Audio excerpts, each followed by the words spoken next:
რა გინდა? არა, ეს ჩემი რეულია, კაცო. არ მოგცემ შენამე. არა. მაგიაკური.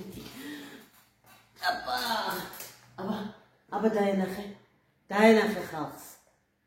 კაი, ნუნკოცნი, ბიჭო, დილის რუტინა უკვე ჩავიტანე. მივარხე. ძიმუ ყედალა, ხოჩი ბუხალში. ჩახტენი ჯიქი აქ. მოდი გეთამაშო, მოდი, აბა ვისროლოთ. წინდა ვისროლოთ, მომეცი ჩემია. ოპა. მე და თუ დამასწრე რა. მომეცი წინდა მომეცი შეოხეროში. დაღლები.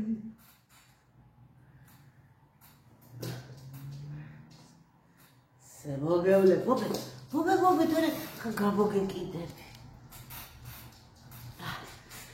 მოგესალმებით, ჩემო კარგებო, როგორც ახლა მიღებულია ინტერნეტ სივრცეში დიდი რუტინა და მოკლედ ცოტა მომწესრიგდი და გადავხედე თქვენს კომენტარებს და კითხვებს და გადავწყვიტე რომ გაგცეთ პასუხი, თუმცა ვიღაცა ამისი წინააღმდეგია და ნეტა ვინ რაღაცა მოჯორკილი მაქვს და ვერ გავიგე რათა წინდა მოაქვს გამოკვანძული წინდა აქვს თავისი სათამაშო და მოაქვს მეთამაშო მომეცი ხო და ახლა მინდა რომ გავცე პასუხი ამოვწერე მოკლედ ჩემო კარგებო ხო მომეცი პირველ რიგში ისევ და ისევ მინდა მადლობა გითხრათ თბილი სიტყვებისთვის, მოკითხვისთვის და გამოჯანმრთელების სურვილისთვის. გაიხარეთ თქვენ. შემდეგ დავიწყოთ ახლა იმით, რომ ტრენაჟორებმა მასაკნა რა ქვია. ცხოველი ინტერესი გამოიწვია, უბრალოდ ინტერესი კი არ გამოიწვია. ტრენაჟორზე მოვიდა ბევრი კომენტარი. პირველი და ძალიან სასარგებლო. სიტყვა და საქმეს გადავხედე დღეს. ძალიან ბევრი ტრენაჟორია, საკმაოდ მაღალი ფასებია, ვერ ვიტყოდი ახლა რომ ეს მეორადია და განახევრდა ფასი მეთქი ნამდვილად. თუმცა სარბენ ბილიკი მაინც არც ერთი არ იყო, ასე რომ არც ერთთან არ დამირეკავს და ესე ძირის ძირობამდე არაფერი გამიყვევია და არაფერი დამიმახსოვრებია. მეორე ის რომ Facebook-ზე მე შევიძინეო, Facebook-ზე არის გვერდიო ტრენაჟორების ყიდვა გაყიდვა. აუცილებლად უნდა ვნახო და იქნებ იქ გამომივიდეს რამე. მესამე და დიდი მადლობა ამისთვის ქალბატონმა მომწერა იტალიიდან მე მაქვსო იტალიაშიო ჰიპერკოპში ნაყიდიო გამიკვირდა მაქაური ფასებიო 350 евро ღირს აქო თუ არ ვწდები აი რაღაც ესე მახსოვს 300 евро და თითქმის უხმარი მაქვსო და გავყიდი სიამოვნებითო მაგრამ ჯერ ის არის გასათვალისწინებელი რომ ძალიან ძვირი დაждდება მისი ტრანსპორტირება. თორე ეგ ამბავი მეც ვიფიქრე ეგ ამბავი იმოდენა გოგოები მყავს იტალიაში ვიფიქრე იქნებ იყიდო გამომიგზავნონ მაგრამ აი უნდა წაიღონ ჯერ სახლში ხო? მერე უნდა იმასაკნან. როგორც მინიმუმი евро ნახევარი უნდა გადაიხადონ კილოგრამში. მერე მეის უნდა წამოვიღო სადაც მოვა. ხაშურში, გორში ან თბილისში, სადაც მოვა. აი არ ვიცი და თანაც იცით რაშია საქმე? აი ახლა მე რომ მინდა რომ ვიქირავო.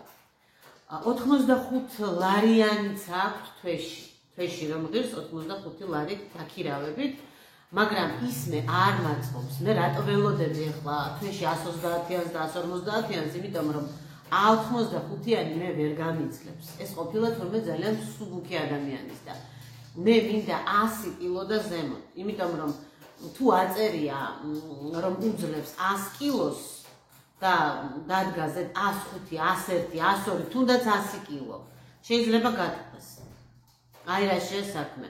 და არა ვარიქირავთ ესო არისო მხოლოდ 75 კილომდეო და თქვენო ვერაფრით ვერ გაგიძლებთო და ანუ მინდა რომ უფრო მძიმის გამძლე იყოს. ჯერ ერთი ამ თვითონ გჭირდება და მერეც რომ მომიწესრიგებთ ზონას უფრო გამძლე მინდა რომ იყოს, რომ აი საშიშროება გატეხვის რო არ იყოს და აი ესეთი დაბალფასიანები გასაქირავებელიც და გასაყიდიც დაბალწონიანებია. აი რაშია საქმე. მაგრამ მაინც ნახოთ, აბა იქნებ რამე გამოგვივიდეს. ასოს ნახატებზე კომენტარი ყოჩაღო მოგწონსო, ძალიან დიდი მადლობა, გაიხარეთ. აუსურავდეს ხსოვებია ხალხო აუსუ. ასევე კულინარიული წიგნი, ბევრი კომენტარი არ მოსულა, მაგრამ ზოგმა მითხრა, რომ გვაქვსო, მიყვარსო, მაგრამ დიდად არ ვსარგებლობთო და უფრო ინტერნეტით ვსარგებლობთო. მაგრამ იყო ესეთი საინტერესო კომენტარიც, აი ზუსტად ის მომწერეთ, რასაც მე ვფიქრობდი. არ შეცვალოო სათავეო, გემრიელი ცხოვრება იყოსო. ესე ვაპირებ ზუსტად. მოკლედ დასკვნა გამოვიტანე, რომ დიდად ვერ სარგებლობს დიასახლისი წიგნით, მაგრამ იქნება იმის გამოა, რომ წიგნი არის დაწერილი ცოტა უცნაურად. მე მაგალითად მაქვს რამდენიმე კულინარიული წიგნი, ძველები, უფრო ძველები, აი რაღაცა მინდოდა, რომ საინტერესო რეცეპტები მეპოვა და ზოგი ბებიასია, ზოგი დედასია, ზოგი ჩემმა მეუღლემ ჩუქა ბებიამისის და ძველ რეცეპტებს, აი გოსტოვსკი რეცეპტი, აი დადგენილი რაც იყო საბჭოთა კავშირში და ზუსტად ესე რომ კეთდებოდა იმ საცხობში და იმ სასადილოში და იმ რესტორანში, აი ზუსტად აი იმებს საწარმოების რეცეპტებს იმეორებს ზუსტად და აი მაინტერესებს, ახლებს არ ყოფილობს იმათლე რომ გითხრათ და იცით რა, რამდენსაც გადავხედე, ისეა დაწერილი რომ ვერ გააკეთებ.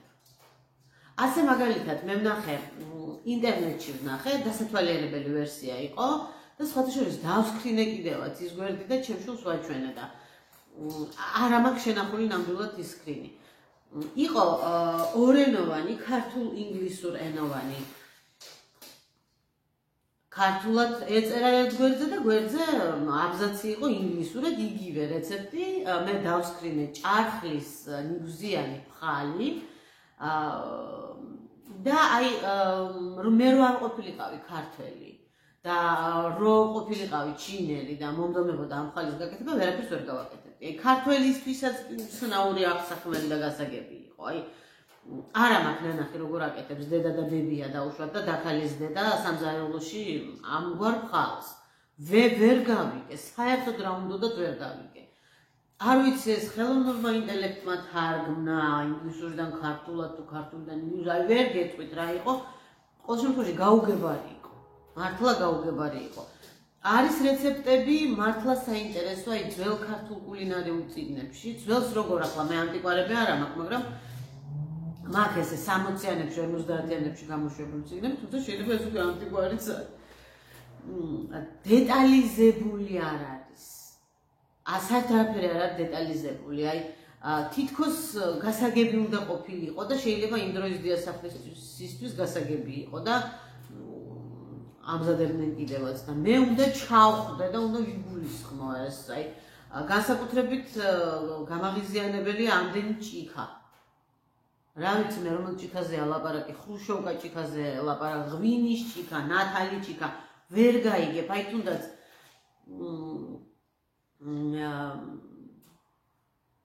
იმეროს ოჯახის სახელი დაავიწყდება. ჩვენ რო ყავდა ერთი დიდებული ქალბატონი ბარბარე ჯორჯაძე, რომელმაც რომ შეკრიბა ეს რეცეპტები და დიდი შრომა გასწია და იმ დროისთვის ეს იყო აი სასწაული მიღწევა. იმ რეცეპტებშიც კი ესეთი დაუკონკრეტებელია, კონკრეტიკა არ არის და როცა კონკრეტიკა არ არის, სამზარეულო და განსაკუთრებით საკონდიტრო საქმე ხომ გრამები და მილilitrების სიზუსტეა და თანმიმდევრობის დაცვა. ხო და იქნება და ჩემი წიგნი უფრო გასაგები იყოს, რა ვიცი მე მაქვს ყოველ შემთხვევაში მაგაზე პრეტენზია და როგორ მხოჭნის მაისური მაცვია ქვეშ და ეს მარკები მიკერებული ხოჭნის და ახლა დაიწყეს პრინტავენზეთ. აი მაგალითად ბენეტონის არის და დაპრინტავენ, არ მიაკერებენ მარკას ისწავლეს და ეს რაღაცა ძველია ეტყობა. მოკლედ წიგნს ვაკეთებთ. სახელით გემრიელი ცხოვრება. ვეჩერი კრემი. ხალხი მართლა ძალიან კარგია ეს ვეჩერი, აი მართლა ძალიან კარგი ის არის. სახის კრემია, აი ბუბნური დამირეჭა. მართლა ბევრი მას ჯობია ძვირადღირებულ კრემს, ესეთია რაღაცა. ზედაც აწელია, ლელცაი ლავე, ანუ თვალის გარშემოც გემრიელად ისვა და კარგად ყვებავს, მართლა. თბილისში მოთოვაო. ჩვენთან მზეა. რა უგუმაა ყველაფერი კაცო. ორთხოვილის რეცეპტი. ჩემო კარგებო, გამოვიდა უკვე არხზე არის თავისი ყველაფრით, მაგრამ ვისაც არ უნდა ყურება და აი ესე უნდა რომ რეცეპტი პირდაპირ მივართვა, აგერ მოგახსენებთ. ავიღე 200 გრამი რბილი კარაქი, დავამატე 200 გრამი შაქარი, 1 ცალი კვერცხი, არ აქვს მნიშვნელობა დიდი პატარა საშუალო ხან ისეთია ხან ასეთი. დავამატე მწიფი მარილი, ვანილი, ჩავსრისე კარტოფილის საჭლები, კომბაინითაც ხოშიანად გამოდის. მიქსერზე არ გამოდის, კომბაინით გამოდის, დიდი სტაციონალური მიქსერი. ჩავჭყლიდე, ამის შემდეგ დავამატე 100 გრამი ჰერკულესი, იგივე შვრია და უმჯობესი კი არ არის, აი ბევრად უკეთესია, მოკლედ თუ გინდათ გაიგოთ როგორია ეს ორწყობილა, შვრია უნდა იყოს მსხვილი ფანდელი. ხელი დაფქული და 2 ნომერი არა, მსხვილი ფანდელი უნდა იყოს, იმიტომ რომ ესეთი კევივით არის ხოლმე მე შიგნით გემრიელად ეს ფანდელები. თვითონ სტრუქტურა გამოდის, სასიამოვნო. დავამატე 80-100 გრამი ნიგოზი, ეს გავაკეთე გუშინ და ნახევარი იყო დააჭრილი და ნახევარი იყო გატარებული, თუმცა ბევრად უკეთესი გამოდის 80-100 გრამი გარჩეული მზესუმზირა რო ჩააყაროთ და არ მოხალოთ მზესუმზირა წინასწარ პირდაპირ ჩაყარეთ. შიგნით რო ჩაცხება გემრიელად. და სტრუქტურა ყველაზე კარგი მითია, მსხვილი ფანტელით და მზესუმზირით. დავამატე ასევე ქიშმიში, სადღაც 30-დან 50 გრამამდე და მე ყოველთვის ვყიდულობ მუქ ქიშმიშს, იმიტომ რომ უფრო არომატული მეჩვენება და აუცილებლად რო გავრეცხავ, გავაშლო ხელსაყრელზე და მზად არის გამოყენებისთვის, მე დაფაზე დანით დავაქუცმაცებ ხოლმე. იმიტომ რომ ესე უფრო კარგად უშვებს არომატს. ვიდრე ეს თელები რო ყრია იმაში. რა ვიცი, აბა მომწერეთ, მე ესე მეჩვენება. დავამატე შემდგომ 420 გრამი ფქვილი, ნახევარ ჩაის კოს სოდასთან ერთად. და ეს ყველაფერი უკვე ხელით მოვმუჭე. მუჭაში შეიკრა ბურთულა, დავაბურთულავე თბილხილში, ცხიმიანდება, დავაბურთულავე, დავდე იმაზე, ცოტა დავაბრტყელე, დავდე საცხობ ქაღალდზე და ვაცხე 25 წუთი 180 გრადუსზე ჰაერ ღუმელში, თუმცა შეხედეთ, მაინც ჯობია რომ გამოაღოთ და ნახოთ ხოლმე ხარ, ტორტის ბისკვიტი თუ არ აქვს ჯავარდის. ქვედაწვა მქონდა ჩართული, მაპატიეთ დამაცემინებს ლისურვეთ $1,000,000 და გავიყოფთ.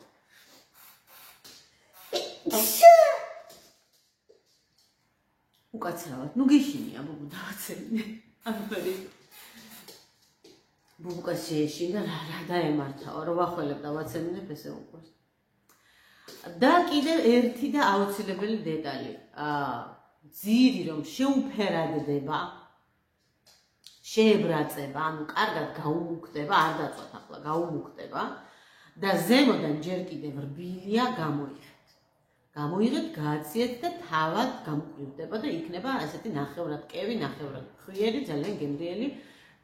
თუ ჰაერღუმელშივე მიიყვან საბოლოო გამოშრობამდე, ანუ ის იმ სტადიამდე, აი როგორცაც ჭამს, როგორც უნდა იჭმევოდეს, გახმება, რომ გამოიღებ და გაცივდება, იქნება ქვა. ქვა არ მინდა, კბილები გჭირდება ძალიან, არ მოვიდახოთ. ეს არის ჩვენი ორწყობილის ამბავი. შემდეგ ჩემო კარგებო. ქორწილამდე გაგივლისოთ ასიკოს უთხრეს და ასიკო მამაზე ბევრი იცინა. მე და ჩემი მეუღლე რომ ვამბობთ, რომ საერთო შვილი თუ არ გვეყოლება, შვილიშვილს დაველოდებით და ასიკოს უგეუბნება, რომ დიდხანს მოგიწევთ ლოდინიო, ძალიან დიდხანსო. ქორწილამდე მოგირჩებაზე, ქორწილამდე თუ არ მომირჩა, კარგად ყოფილა ჩემი საქმე. მაგრამ მადლობა ხუმრობით იმისთვის. სურვილისთვის. ფეხის გადაბრუნებასთან დაკავშირებით არ გაგეცინოთო, მეც ბევრი ვიცინეო, მაგრამ იქნება მოგიხდეთო, კარგია გადაბრუნებულზე და გასიებულზე ვალერიანის წვეთებიო.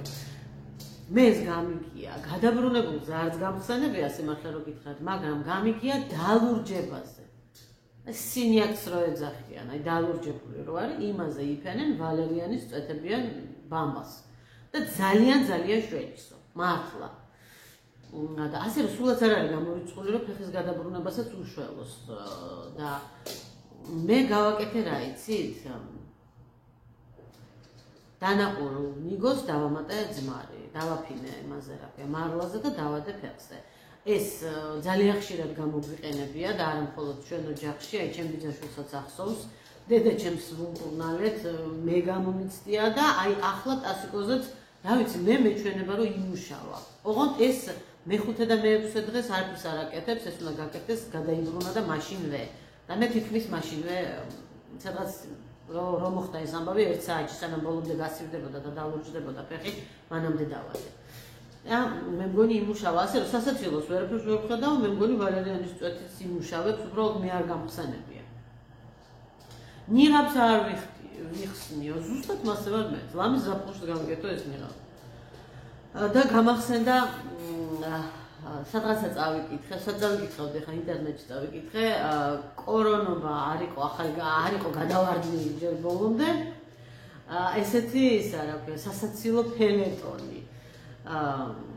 ქურთუკის ჯიბეშიო, თუ შარვლის ჯიბეშიო, რა მნიშვნელობა აქვს? იპოვაო პირბადეო, ამოიღო და სევდიანმა დახედაო, მერე გაიხადაო სკაფანდრიო და მიახუდაო კარებში, შესასვლელ კარებთან, ანუ რატო შეხედა სევდიანად გაუარეს და მდგომარეობა სკაფანდრით მოუწია სიარული ადამიანს და სევდით იხსენებდა იმ დროს ნიღაბი რო ქონდა მხოლოდ აფარებული ხმერთა დავუფარდა. მაგრამ თუ არ მოუფრთხილდებით ამ პლანეტას ქემები ვართ მაგები. აია სოფიაშიო, როგორც იმაში სან-პეტროში ამასინად რო ყვებოდი, არ შემიშვესო შევწითო. ეგ არ ვიცოდი რომ აია სოფიაში წასე ხდებოდა და ამასთან დაკავშირებით გამახსენდა 1-2 დღის წინ ვნახე, აი ახალი, სულ ახალი მომხდარი ამბავია, 6 თებერვალს თუ 7 თებერვალს მოხდა ხალხო, ჩანაწერიც ვნახე, პატარა ჩანაწერი და არ იყო ხელოვნური ინტელექტის და ფეიკის, ეს ვინჯღრევი, იმიტომ რომ Google-მას თავის სათამაშოს ეკაჩება, აქთან თამაშობ ჩვენ, არაფერს არ მასვენებს.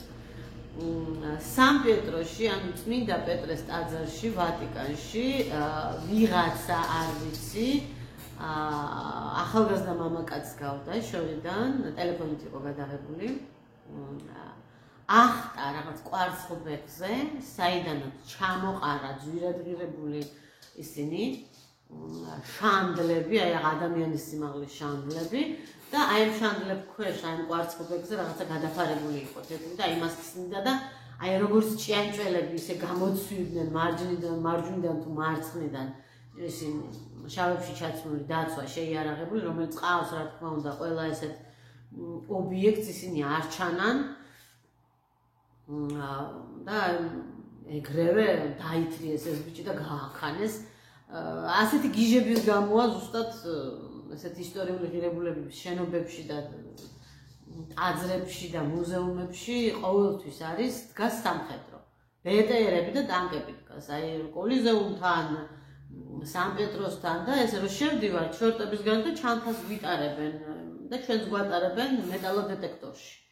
რომ რაღაცა არ შევიტანოთ, არ ავაფეთქოთ, არავითარ შემთხვევაში სანთებელას არ შეგატანინებენ, წვეტიანს არაფერს არ შეგატანინებენ.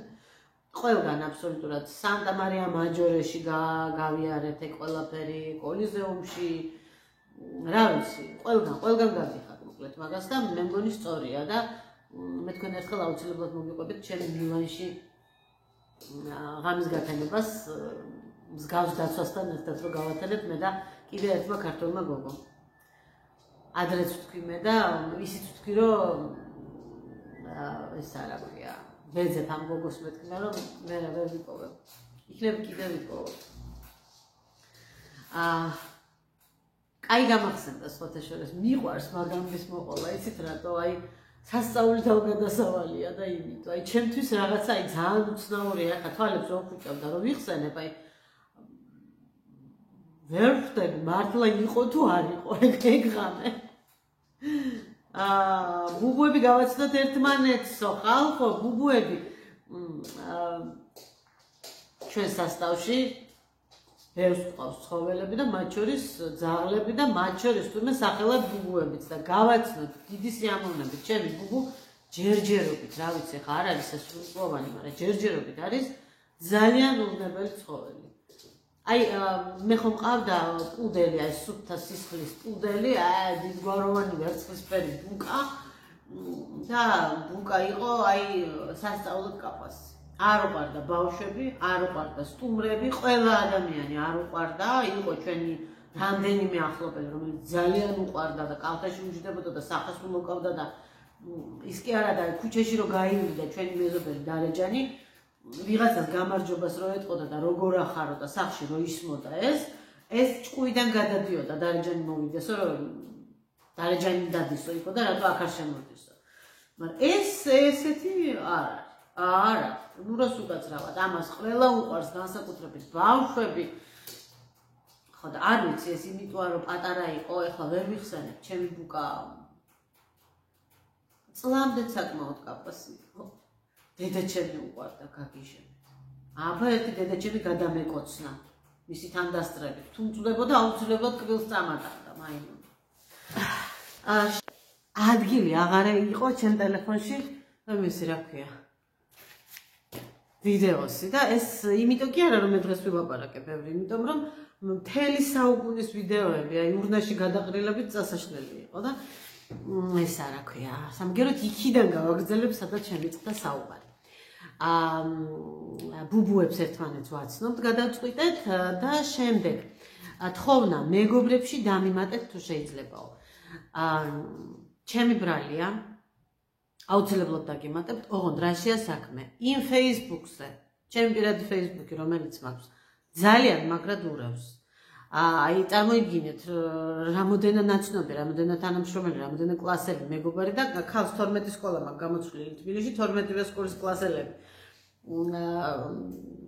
და ძალიან ცოტა რაოდენობის მეგობარი მყავს, იმიტომ რომ ან ვერ ვიმატებ, ან ვიმატებ და მებლოკება მოკლედ ესეთია რა, უცნაური Facebook-ია და ფაქტიურად არ ხმარობ, არ ვსარგებლობ.